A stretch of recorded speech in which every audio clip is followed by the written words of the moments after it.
Thank you for being here today. Those of you who have heard this many times before may mindfully ignore me for the next 90 seconds or so, but for those who have not met me yet, welcome. My name is Ron Levine from Mindfulness and Blue Jeans, and I stumbled ass backwards into mindfulness and insight meditation in April of 1998, during a time when I was dealing with clinical anxiety and depression and a raging panic disorder that had blown up into agoraphobia. So I was trapped at home. I was unable to work. I was on disability. I couldn't go past the front door without melting down. And happened to get paired up with a psychologist who even back then was already several decades deep into practicing and teaching mindfulness and insight meditation. And he offered me these techniques as a way of dealing with the issues that I was having. I was not thrilled. My sense was, I can't be social. I can't work. I can't go to the market up the street. My life has come to a stop, and here's this guy saying, well, why don't we sit and watch the breathing for a while and see what happens? Great. Thanks, buddy. No, he didn't give me anything else at first, and I was sitting at home all day panicking anyway. And I figured, all right, I'm going to do this just long enough so I can go back to him and honestly say, look, dude, this didn't work. Can I have the real treatment now? That was 24 years ago now. I have not had that conversation with him yet. And here I am doing things like this. So it seems to have worked out pretty well so far. I'm going to keep doing it a little longer. And here we are. So thank you for joining me. I always start the year with my Mindfulness 101 Am I Doing This Right session, which we had a couple of weeks ago. And I like to follow it up with New Year, New Karma. There's a lot of misconception about karma, particularly in Western society, and what we mean by it.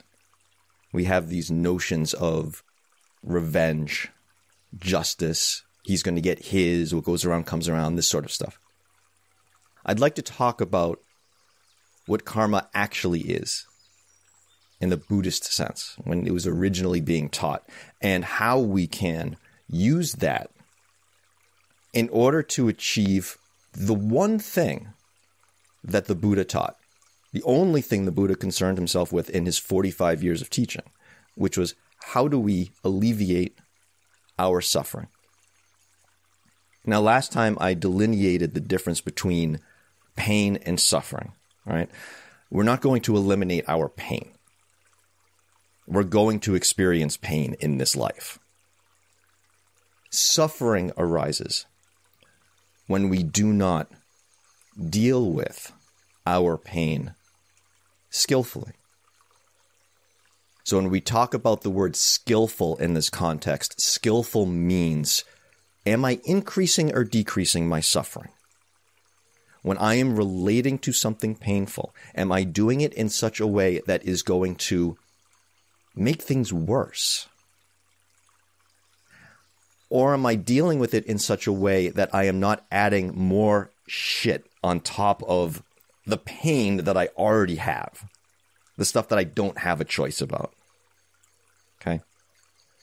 There's a collection of classic Buddhist teachings called the Dhammapada. And I'm going to read the first couple of lines from it. And it's important to note that these are the first couple of lines, right here at the very beginning. The first thing.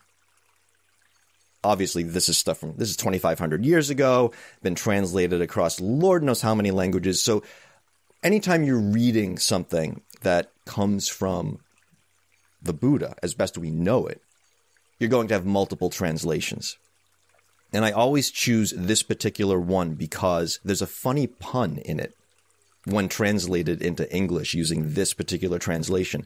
You're going to hear me say the term mind rot.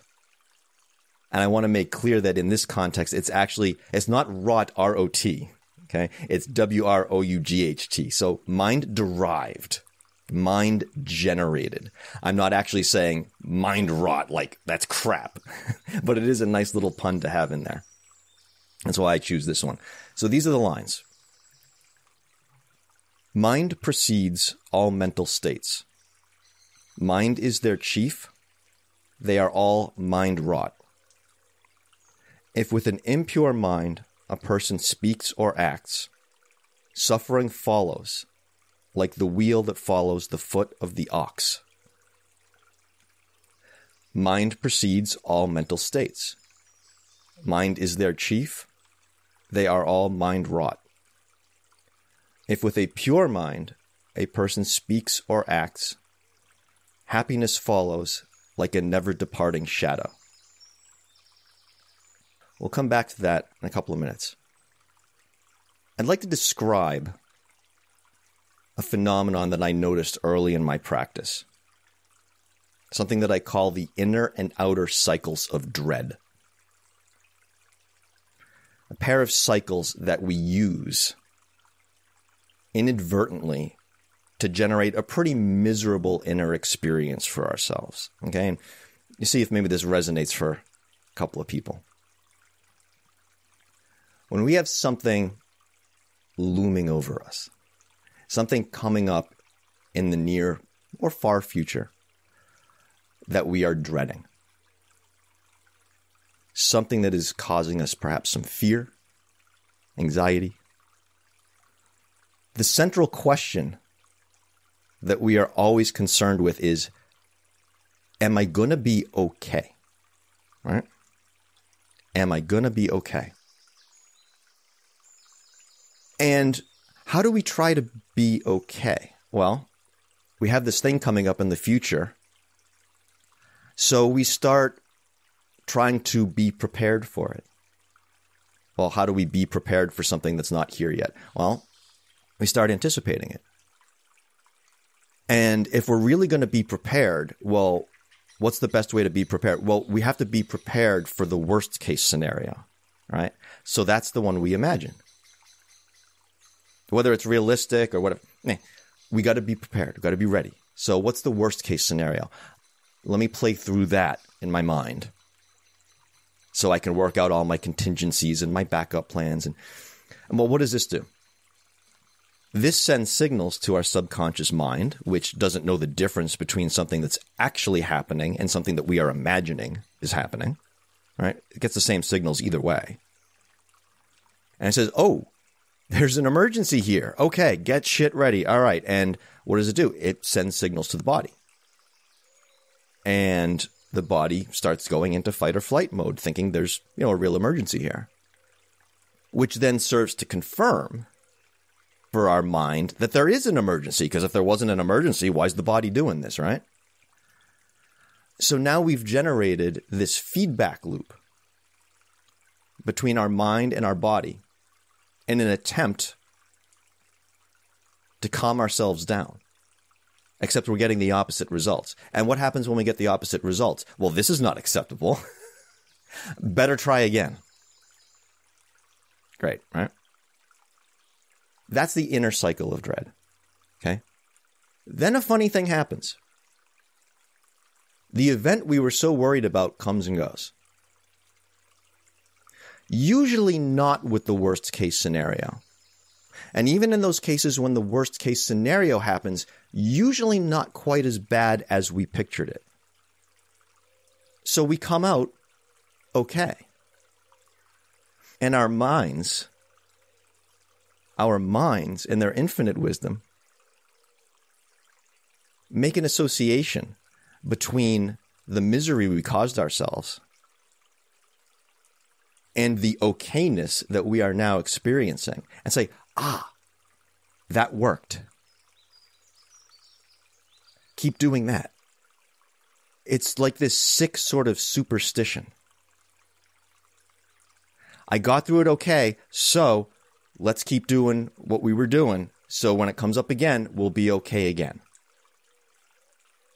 It always makes me think of scientists or, when you're thinking of statistics, when they say correlation is not causation, right? That's this. Because obviously, all of this misery we are causing ourselves is not the cause of things ultimately being okay, right? But we develop this association. So this is the outer cycle. We start to see, oh, okay, I did this and then I got this, and so that seems to work, so let's keep doing that. So we have that inner cycle where we're causing ourselves all this misery, and this outer cycle where we're saying, okay, let's keep that going. And we end up rewarding our own dread and perpetuating it. When I was making my notes, I came across a passage that I wrote some time ago based on this, and this is what I wrote. I wrote, "We plant the seeds of our own suffering and nurture their growth. Such seeds can only bear bitter fruit, whose own seeds start the cycle anew. In our attempt to be okay, we ironically cultivate a garden of misery." This is karma. This is karma. How so? I don't usually read a lot of passages during these, but I'm reading a lot today. This comes from an American monk that I quote quite often, Thanissaro Bhikkhu. This is what the Buddha discovered as he was working all this stuff out. The Buddha discovered that skillfulness, remember, not causing ourselves more suffering, decreasing our suffering. Skillfulness depended not so much on the physical performance of an act as on the mental qualities of perception, attention, and intention. Perception, attention, and intention that played a part in it. Of these three qualities, the intention formed the essence of the act, as it constituted the decision to act, while attention and perception informed it. So let's apply that to our example here. We talk a lot about thought, speech, and action. Thought and speech in themselves are action. They are forms of action. Thinking is something that we are doing. It's a process we are engaging in. So in the case of this example, we are experiencing pain, the thing we don't have a choice about, right? We are experiencing pain in the form of uncertainty and fear of that uncertainty. We're experiencing a pain in the form of fear of uncertainty, and we are basing our action, in this case, our thought pattern, on an intention to shut off from that pain. And when we do not clearly perceive, is the perception, when we do not clearly perceive that action as a source of suffering, and we're not paying attention to the cause and effect relationship of how what we're doing is giving us these results, we continue to act and think out of what the Buddha would call ignorance and delusion. Literally not seeing what it is we're doing, why we're doing it, and how it's working out for us. And if we're not seeing that, well, how the hell are we going to improve that? All right? I want to point out several key aspects about karma that we can take from this, along with these central roles of intention, perception, and attention. Okay? And these are the ones that I really like to stress so that we can get out of that, like I was saying before, what I call the bastardized Western mentality of karma as being some sort of justice, revenge-based thing. Okay? I really want to point out that karma is now. There's an immediacy. It's not this off in the future thing. How we are experiencing our lives right now is a result of what we are doing right now.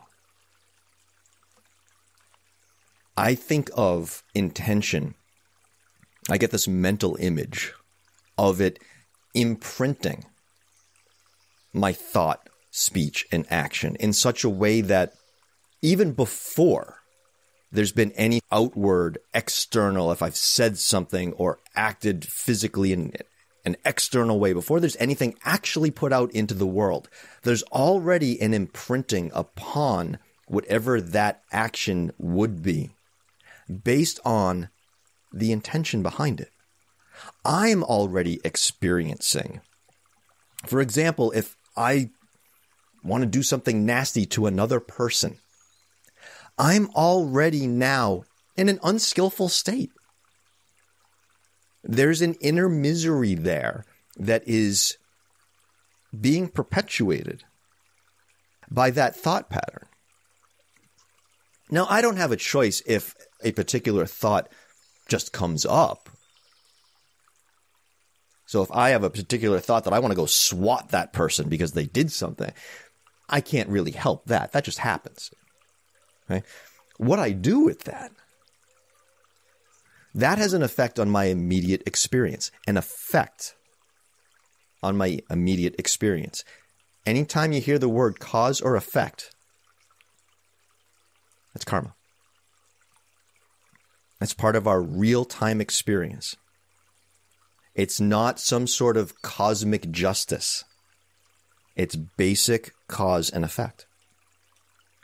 So it's less what goes around comes around, and more, if we do what we've always done, we're going to get what we've always gotten. Okay? Intention is the main pillar of the three. But we need clear seeing for the perception and attention to inform that intention. That's why we're here. That's why we practice. We don't practice mindfulness and insight meditation for its own sake. We do it in itself as a cause for an effect, a skillful cause for a skillful effect. We're setting conditions, planting seeds for the effect of decreasing our suffering. So this practice in itself is our karma right now. It's playing out right now. So to me, this is a far more optimistic view of karma than the way we tend to think of it, like I say, in this justice or revenge-based context. Why? Well, our karmic experience is not deterministic, meaning we're not stuck with it. Our experience is shaped by the results of our previous intentions, but also our current intentions. We are experiencing the effects of our previous karma, if you will, but with the ability to shape how we experience it, which in turn creates the conditions for what's going to come next. The mental image that I always get when I'm talking about this is one of those old school video games. Like, think of those old school where you're like this poorly rendered little character on the screen that doesn't even look like a person, right? And you're going down. It's one of those up and down moving games. You can't really go side to side much. You can go up and down. And it's like you're going on this path. But on the sides, there are these mountains. Of course, they don't even look like mountains either. It's just like these squiggles. But you're supposed to know they're mountains, right? The little book that comes with it says, yeah, those are mountains. Like, those are mountains? All right.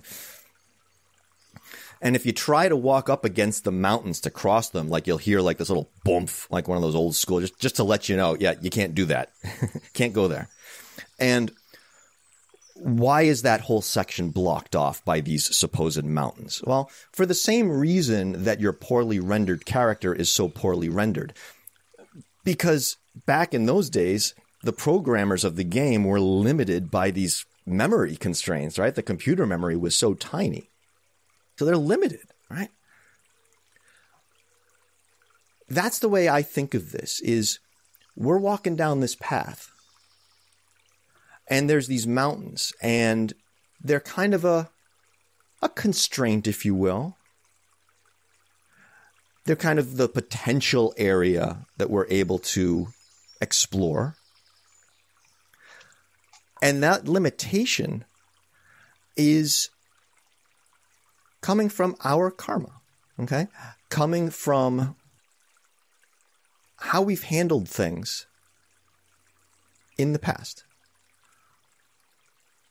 But who's the programmer in this case? Well, that'd be us, huh?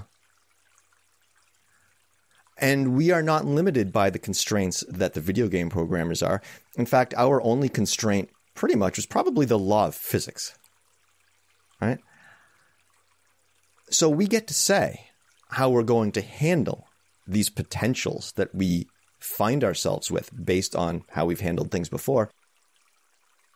And know that, hey, how I handle this now shapes my experience right now and going forward.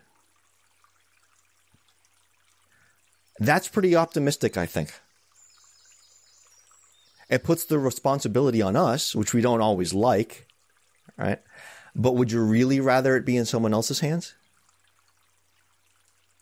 Through attention and perception, we inform our intention and we can short-circuit unskillful cycles like the ones I described before. And as I say, this is our responsibility. Other people's karma is their responsibility. How people handle their business is their business. How we handle how other people handle their business is our business. Okay? This is an individual experience, which is why I chose the example that I did of this one of our own thought patterns. I could easily have chosen any number of external kinds of examples. For example, I don't know, let me pick at random, political upheaval. Right? Because we can do the same thing with that. It's all the same causes and effects over time. But that same paradigm happens just within us and within very short periods of time. A minute, 10 seconds, right? So we have a tremendous amount of say. In fact, we're the only ones who really have say. How our karma plays out. I want to say one more thing before we sit. This is really key. The Buddha chose his words very carefully. And Buddha was fascinating. I mean, he was part scientist, part poet, part psychologist. Chose his words very carefully. And I want to read the passage once more that I started with, because there's something really interesting here if you read between the lines, okay? Mind precedes all mental states. Mind is their chief. They are all mind-wrought. If with an impure mind a person speaks or acts, suffering follows like the wheel that follows the foot of the ox. If with a pure mind a person speaks or acts, happiness follows like a never-departing shadow. I love this. You can tell over the course of my talk, I'm very visual. I get lots of images in my mind in the course of this practice. And the imagery here is amazing. An impure mind, suffering follows like the wheel that follows the foot of the ox. The mental picture of that, this exhausted animal dragging through the mud with this heavy load behind him. Sounds terrible. But then the pure mind, happiness follows like a never-departing shadow. In contrast to the poor ox, This is weightless, effortless. But even more importantly, what do you need to cast a shadow? Light. Light. It's amazing. I love it. Love it. Let's sit for a bit. If you are seated, have your hips elevated higher than your knees if possible. This is good for your breathing as well as your posture. If that's not possible at the moment, not a federal offense. Something to keep in mind for the future, perhaps. And let's begin, as we always do, by imagining that we are suspended from the ceiling by a string attached to the top of our heads. As a cue to sit up straight, without adding any extra tension to do so. If there is some tension right now, mental tension, emotional tension, physical tension, that's fine. That is allowed. We do not need to interfere with it or try to force it away. That really just adds more tension to the tension and is a prime example of what I was talking about before, where the initial tension would be considered perhaps a form of pain or discomfort. And the extra tension we might add in order to try to get rid of the initial tension, well, that would be suffering. Because you can't really get rid of tension by adding more tension. So we simply allow any part of our body that is not actively holding us up to release in its own time. And that may be today, and it may not. And that's fine. I also like to notice what is in contact with the floor, the chair. So there's this sense of grounding. Even if we don't feel particularly grounded at the moment, there is something supporting us. And it can handle that job. We can let it do that. So notice that sense of support at the bottom. And perhaps a gentle lift at the top. And whatever else happens to be in between for you right now.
And if you haven't already, you may start to bring your attention.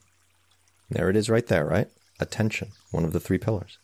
You might start to bring your attention to your breathing.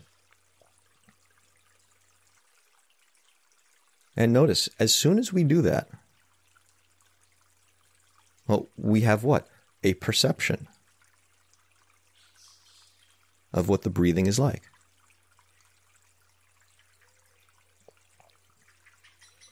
And we may very quickly form an intention for how our breathing should be. Now, there are practices where we do control our breathing. We have intentions for how our breathing will be. This is not one of them. There's no meditative breath per se required here. Our meditative breath is simply the one we are observing as we are meditating. It can be long, it can be short, it can be deep, it could be shallow, it could be pleasant, it could be unpleasant. It's not about the quality of it, it's about simply seeing the quality of it. And what arises in us as a reaction to that.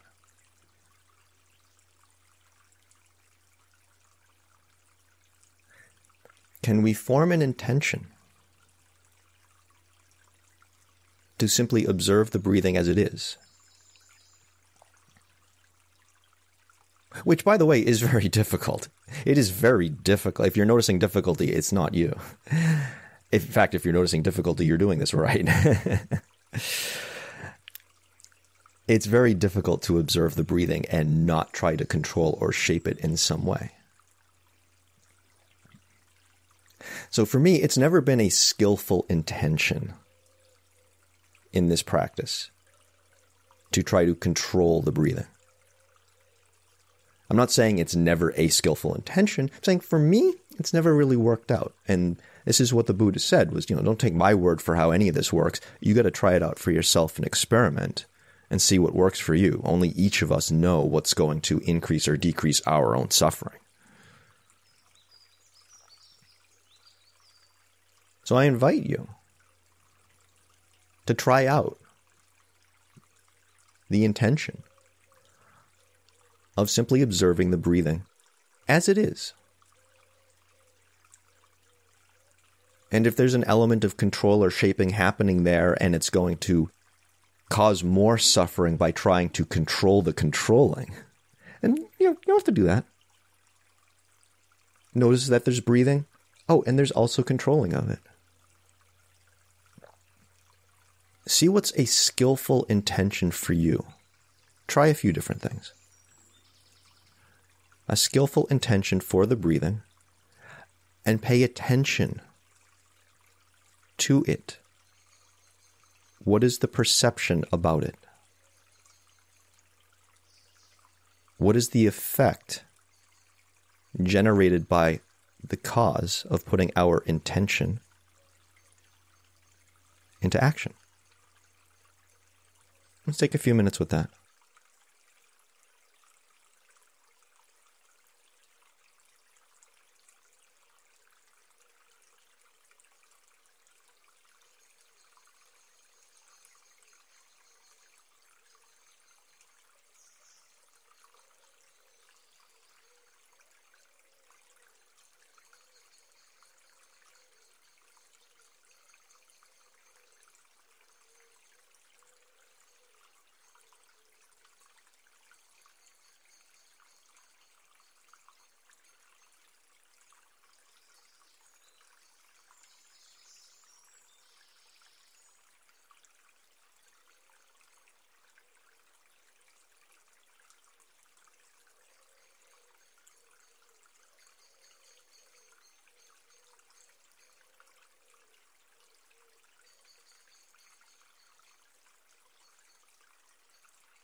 One thing that we often notice in this process of making space, which is what we're doing, right? Practicing observation without interference, so things have a chance to express unimpeded. What happens when we do that? Well, things express unimpeded, don't they? And that's usually in the form of thinking.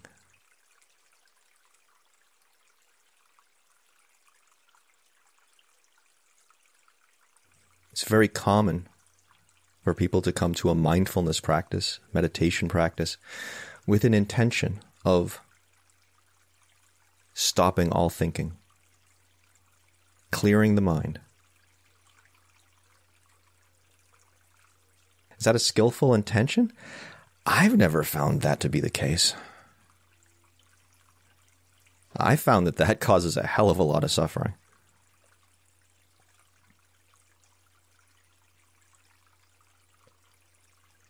Now, having the intention of coming back to the breathing when we realize we have fallen into a storyline, a daydream. Having the intention of simply coming back.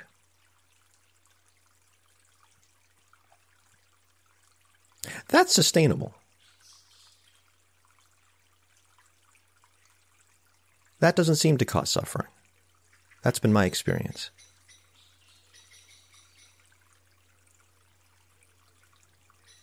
And that right there is karma. Cause and effect. With intention at its core, right?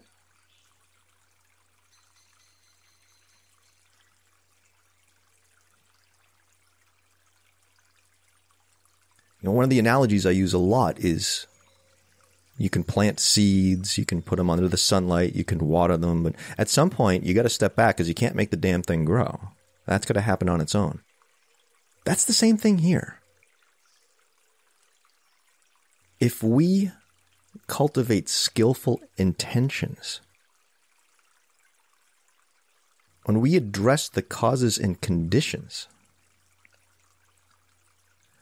we don't really have to do anything about the effects. The effects, that happens on their own. We don't have a choice about that.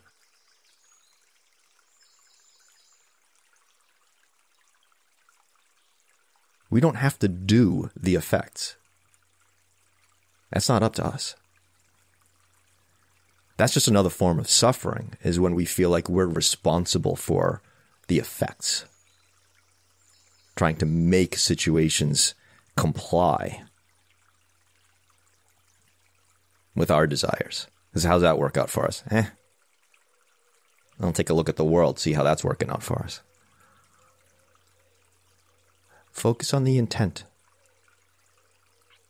and the clear seeing, so we have the attention and perception to inform the intention.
If thinking has taken over, simply come back to the intention of focusing on the breathing.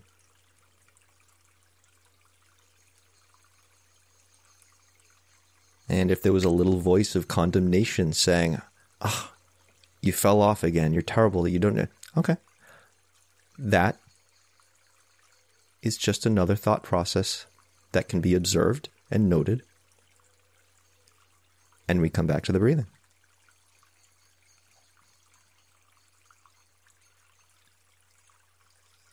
The problem isn't that little voice.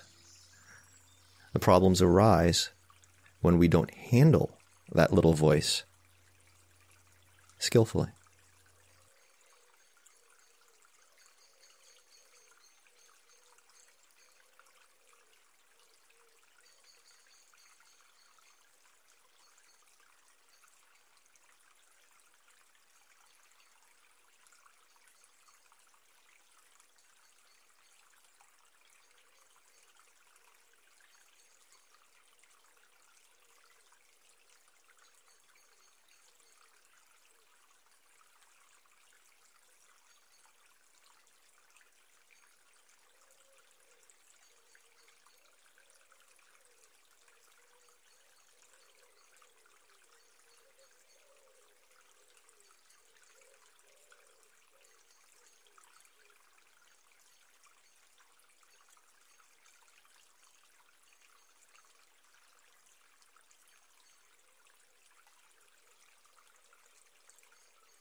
You might notice when things arise, whether it's a thought, feeling, physical sensation, you might notice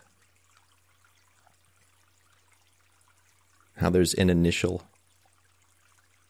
perception or attention, and how quickly we might form an intention around that. Automatically, because it's become habitual over our lives.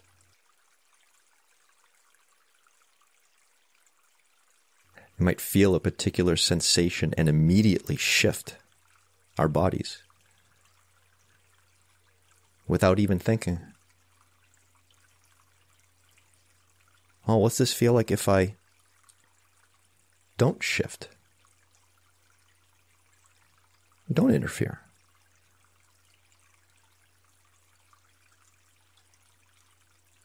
Now, if it's a real pain, a real issue, then of course it's not skillful to simply sit there and observe it because we want to be a good meditator. Well, no, that's horseshit. No. What if there's an itch, a mild discomfort? Notice how that autopilot might kick in.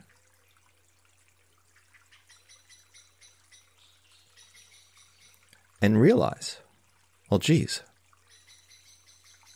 if my intentions are being, if you will, outsourced like that, to the point where we're not consciously even doing anything anymore, right?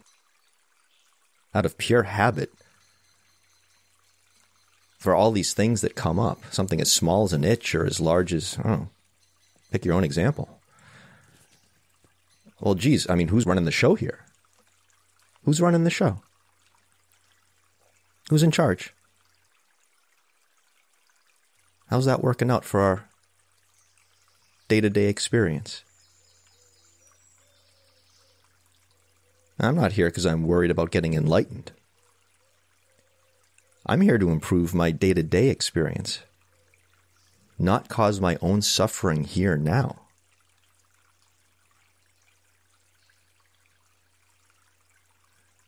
If I'm going to do that, I demo better pay some attention, right?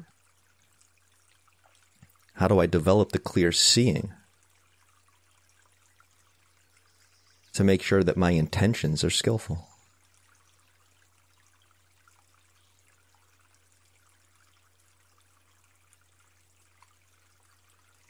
And I've been doing it for almost 25 years because it works.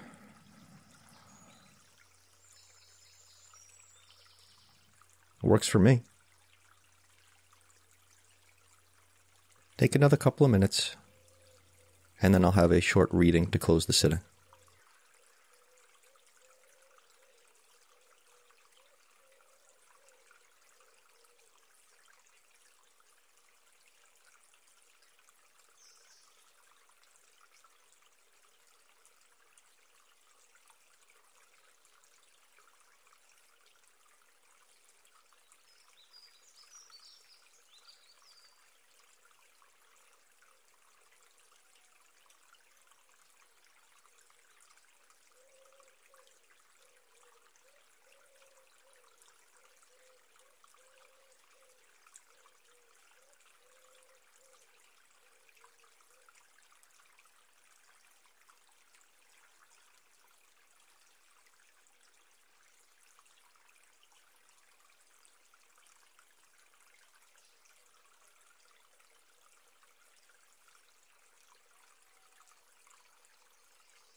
Read a few words from, again, Thanissaro Bhikkhu.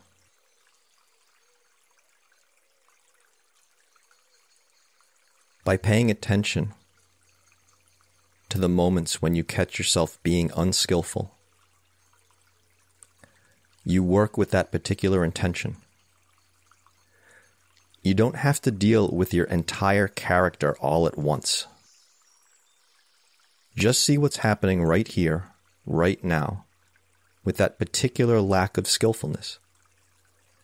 Because you can deal with individual events. They're not too much. They're not overwhelming. As you develop this quality of being meticulous, you actually accomplish the training. You're developing the qualities needed for the path.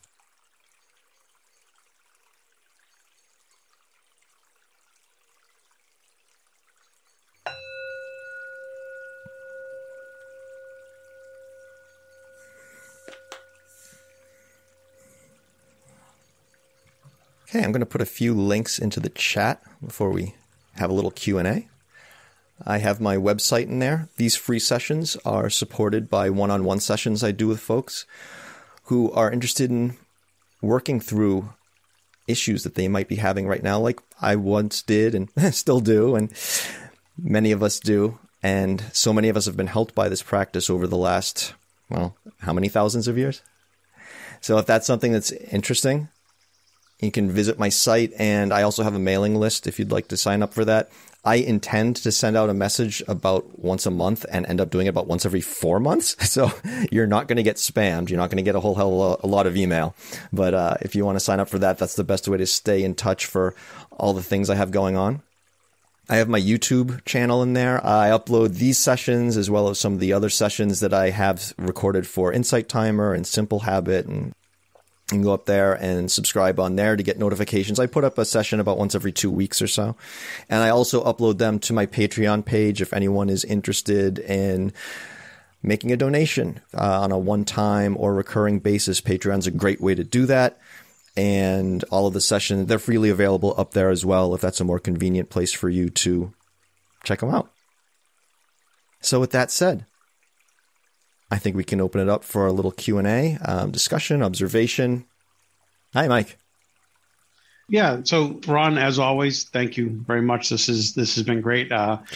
Just two things I want to say. One, outside of this particular session, I find that for myself, sometimes I hear, I've been kind of reading and do a lot of audiobooks and all around these topics. And I find that it never gets old, even when you hear the same concept, because you're always learning. There's so much material. I mean, even in today's session, there's so much that you covered that sometimes you just pick up one thing and you've heard it 4 or 5 times, but it meant something today.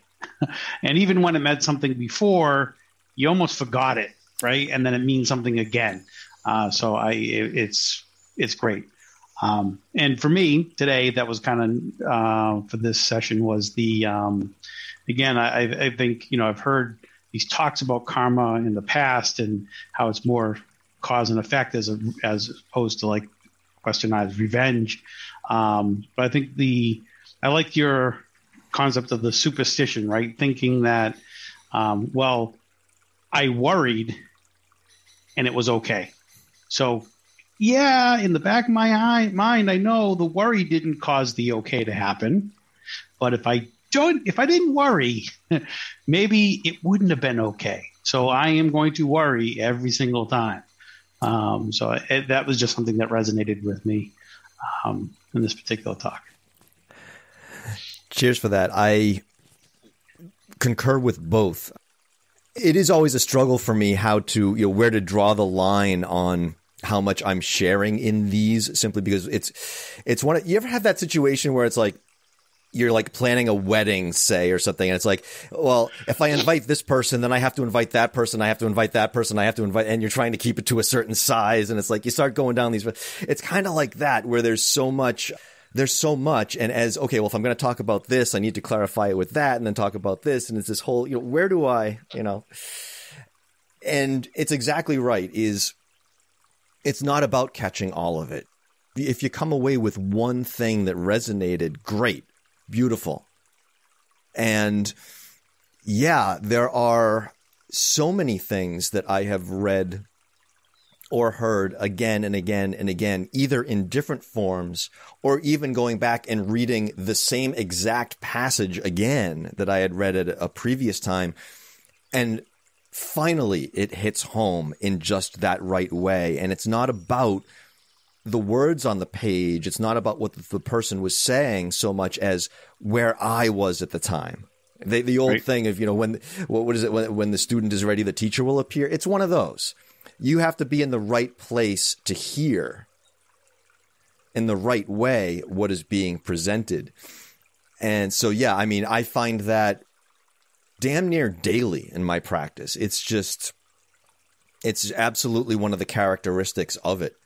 Simply allow what is ready to filter in, because you don't really get a choice anyway. And as far as the example I gave with the superstition and the examples that I give come from my experience, and that was the most obvious one. I've given this talk before, and I always use that same example because I think it really hits home for not just a lot of our experience, but also for the things that I'm trying to get across in terms of the individualness, the immediacy of karma and how we can shape our own. And so, yeah, that comes from my experience again and again and again. And I still fall into it. Please don't think I've been cured. One of the quotes I always like to say in this is, this practice doesn't cure you of your neuroses. It makes you a connoisseur of them. Okay? We become more familiar with the processes so that we can work on unraveling them. But in my experience, that unraveling is kind of like a half-life. I don't know that you ever necessarily completely get rid of it, but you decrease what is causing the suffering. And you get a little better and a little better and a little better. So I still live that. I still have that part in the back of my mind that says, okay, I know the worry didn't actually result in things being okay, but here's this thing coming up now, and do you really want to tempt the fates and not worry this time? I mean, do you really want to do that? You want to take that chance? You feel lucky? Do you feel lucky? You know? So yeah, I still have that, and this is how I work with it now. So yeah, I deeply resonate on both counts. Thank you for that, man. Cheers. I mentioned last time I don't usually look at the chat too much because I want to stay focused on what people are saying and so forth. But yeah, I do see in the chat. So Amy has shared about generations of passing down worry. Good God, yes. So for those who can't tell either by my personality or my nose, I'm a Jew by birth. And so yeah, raised by Jewish mother, the guilt, the whole thing. But there are some really fascinating, I want to mention, and you might think of this to bring it in the context of today's talk. You might think of this in terms of a long-term karma and one of those areas where we have some control over how we handle things, but we also have to be cognizant of, if not compassionate for, the constraints that we are working within. I remember a number of years ago, they were doing these really interesting studies with mice or rats or what have you, where they were inducing some kind of a trauma in the rats, and then the rats would have offspring, and they would do these studies with the offspring and find, oh, holy shit, like the offspring are reacting to they were acting as if they had experienced the same trauma, even though they didn't. So it basically got, I was talking about imprinting before, literally got imprinted into, I don't know, the DNA or what have you, of the offspring. And I remember talking to my teacher about this at the time and how fascinating it was in light of my own anxieties and the things like the worry cycle and the superstition and all this stuff. And he says to me, well, yeah, I mean, in light of these rat studies, I mean, think about your worry and your anxiety. Is there anything maybe in your relatively recent family history as a Jewish person that could result in hypervigilance, in worry and anxiety, and imagining worst case scenarios, in existential threat concerns? Oh yeah, I guess there is. And based on these studies coming out, well, maybe that's been passed along, and maybe this is some of my karma, if you will. Not karma that I necessarily had a choice in, but it is, if you will, perhaps a constraint, like those mountains I was talking about in the video game. It's like, okay, here's a parameter that you've been born into. Now, is it your fault? No. Is it your responsibility? No. How you deal with it, is that your responsibility? Yeah, that's on me. That's on me. So yeah, that's a really interesting angle, and cheers for bringing that up. That's, yeah. Yeah. I'll let it go there. You've got my information in the chat. Feel free to reach out anytime. Thank you so much for being here. It's great to see you all. Cheers, everyone.